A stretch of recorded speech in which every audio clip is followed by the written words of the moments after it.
وَإِذْ آتَيْنَا مُوسَى الْكِتَابَ وَالْفُرْقَانَ لَعَلَّكُمْ تَهْتَدُونَ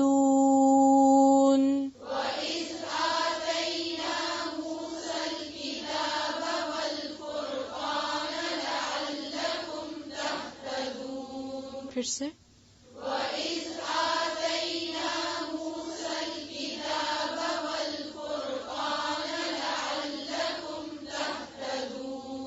ذال کو نرمی سے ادا کریں.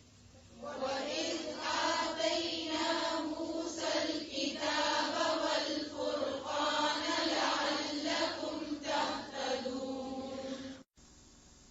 وَإِذْ آتَيْنَا، اور جب دی ہم نے، موسیٰ علیہ السلام کو، الکتاب یعنی تورات، والفرقان، فرقان کا روٹ ہے فے رے قاف، فرق کرنے والی. فرقان فرق کرنے والی، الگ الگ کرنے والی. اس میں بھی آپ دیکھیے کہ فے سے ہی لفظ شروع ہو رہا ہے، جیسے پیچھے بھی گزرا. تو فرق یعنی الگ الگ کرنا، مراد ہے حق اور باطل کی تمیز کرنے والی. مراد اس سے کیا ہے؟ اس میں کئی آراء ہیں. نمبر 1، بعض نے کہا کہ اس سے مراد تورات ہی ہے، کیونکہ وہ حق و باطل کے درمیان فرق کرنے والی تھی. بعض نے کہا فرقان سے مراد وہ معجزات ہیں جو موسیٰ علیہ السلام کو دیے گئے تھے. کون سے؟ کچھ پتا؟ عصا، ید بیضا، اور اس کے علاوہ بہت سے جس کا ذکر آگے آئے گا.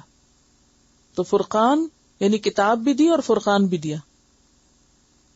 موسیٰ علیہ السلام جب فرعون کے دربار میں گئے تھے تو ان کے پاس پیغام کے ساتھ کیا تھا؟ عصا بھی تھا اور ید بیضا بھی تھا. تو بعض نے کہا کہ فرقان سے مراد یہاں معجزات ہیں جو موسیٰ علیہ السلام کو ملے تھے. کتاب کے علاوہ ان کو جو معجزے ملے تھے وہ فرقان ہے. تو ہم نے موسیٰ علیہ السلام کو کتاب بھی دی اور معجزے بھی دیے. اچھا، بعض نے کہا کہ اس سے مراد کتاب کا فہم تھا، یعنی صرف کتاب نہیں بلکہ کتاب کی سمجھ، کیونکہ جب تک سمجھ نہیں ہوتی اس وقت تک انسان فرق نہیں کر سکتا.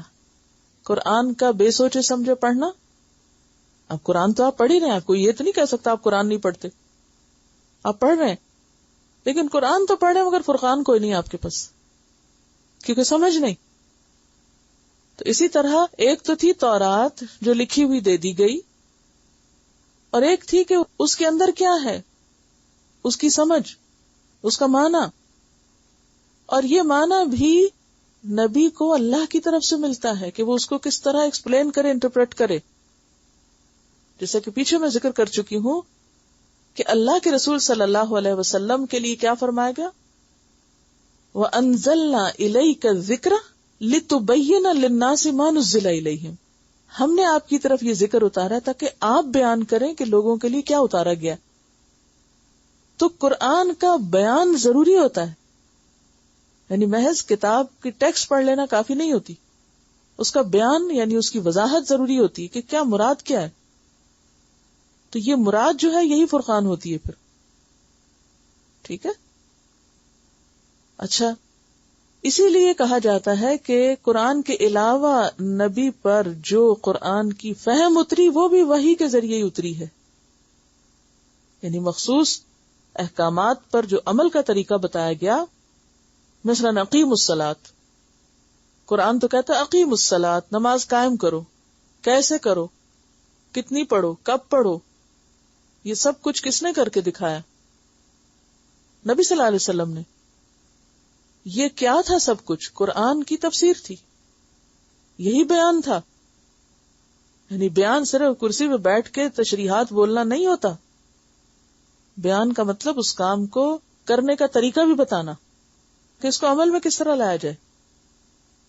ٹھیک ہے. تو نبی صلی اللہ علیہ وسلم پر صرف قرآن ہی نہیں اترا، قرآن کا بیان بھی اترا ہے. اب سوال یہ پیدا ہوتا ہے کہ بیان اسی کے اندر ہی لکھ دیا جاتا، قرآن تفسیر کے ساتھ ہی ہمیں دیا جاتا. اگر تفسیر کے ساتھ ملتا تو پھر کتنے والیوم میں ہوتا اور کتنے اس کو حفظ کر سکتے اور کتنا بھاری ہو جاتا.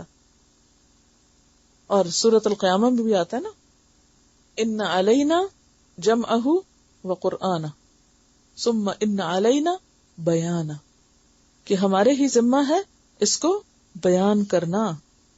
یعنی قرآن کا بیان بھی کس کے ذمہ ہے؟ یہ آیت کیوں کوٹ کی ہے میں نے؟ یعنی صرف قرآن نہیں اترا، اس کا بیان بھی اترا ہے. تو قرآن نبی صلی اللہ علیہ وسلم کی زندگی، آپ کی سیرت، آپ کے عمل، آپ کے طریقے، آپ کی باتوں کے بغیر سمجھا ہی نہیں جا سکتا. اگر کوئی یہ کہے کہ میرے لیے صرف قرآن کافی ہے، ضرورت نہیں ہے مجھے حدیث کی یا آپ کی سیرت کی یا آپ کو جاننے کی، تو ایسا شخص قرآن بھی نہیں سمجھ سکتا. قرآن سمجھنے کے لیے صاحب قرآن کو سمجھنا ضروری ہے، کیونکہ نبی صلی اللہ علیہ وسلم پر جو قرآن اتر رہا تھا تو آپ کو یہ فکر ہوتی تھی کہ کہیں کوئی چیز رہ نہ جائے اور میں اس میں سے کچھ چھوڑ نہ دوں. تو آپ کیا کرتے تھے؟ جلدی جلدی پڑھنا شروع کر دیتے. اللہ تعالیٰ نے وہی روکی اور بیچ میں آپ کو سمجھایا کیا؟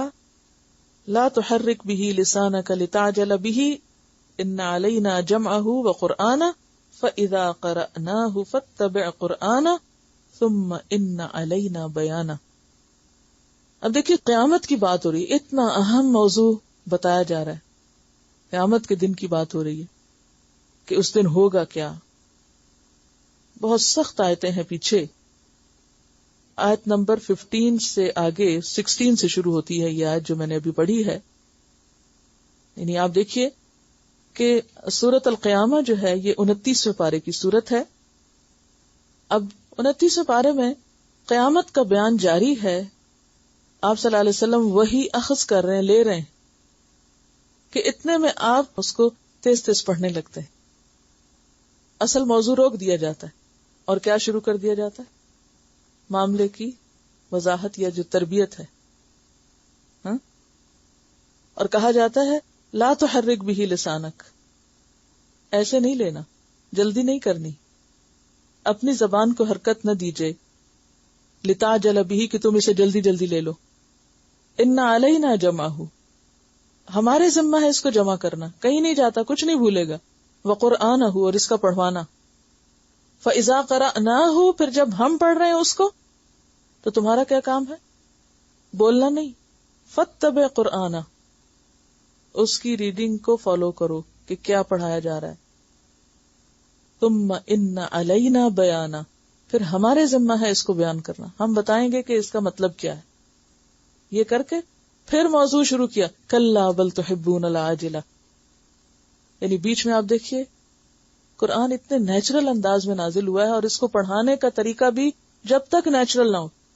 یعنی استاد کا کام صرف یہ نہیں کہ ٹیپ ریکارڈر آن ہو جائے اور پھر وہ آنکھیں بند کر کے کہ لوگ کیا کر رہے ہیں اور کیا نہیں کر رہے اور صرف بولتا چلا جائے. نہیں، یہ استاد کی ذمہ داری ہوتی ہے کہ وہ اس بات کو میک شور کرے کہ واقعی طالب علم پوری طرح لے رہے ہیں، ان کے لینے کا انداز درست ہے، اور پھر اس کو میک شور کرے کہ بات پوری پہنچائی جائے. ثم ان علینا بیانہ، اس کو پوری طرح واضح کر کے سمجھایا جائے. اس کے بغیر فرقان نہیں ملتا. قرآن تو مل جائے گا، فرقان نہیں ملے گا. تو اللہ تعالیٰ نے صرف قرآن نہیں اتارا، صرف کتاب نہیں اتاری، ساتھ اس کے فرقان بھی اتارا ہے. ٹھیک ہے، سمجھ آ گئی فرقان کی؟ تو ہم نے موسیٰ علیہ السلام کو کتاب دی اور فرقان دیا.